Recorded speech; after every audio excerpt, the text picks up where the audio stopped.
واش تقدر تنعس بيت فيه دمية شعرها طوال بوحدو؟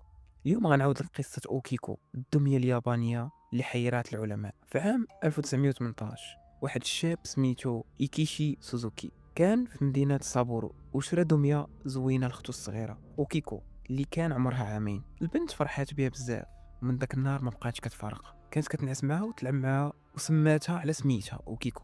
ولكن للأسف من بعد عام واحد البنت الصغيرة مرضات بالمرض الخايب ومات.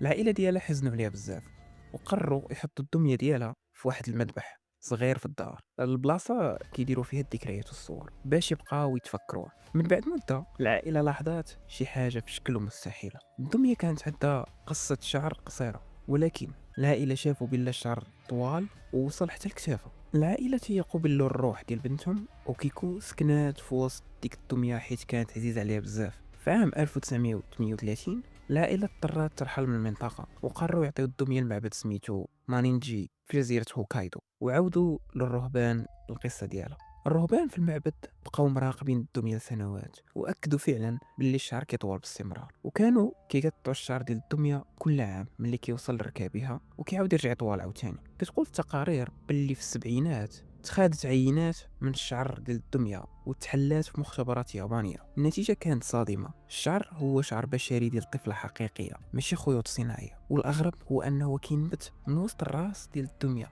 بحال كاين المسام. إلا مشيتي لليابان تقدر تزور المعبد وتشوف الدمية بعينيك حاطينها في صندوق ديال الزاج، وكيقولوا الزوار باللي ملامح وجهها مع الوقت بدات كتغير، فمها بدا كيتحل شويه بحال كينبتو فيه سنان صغار، وعينيها بحال كيتبعوك.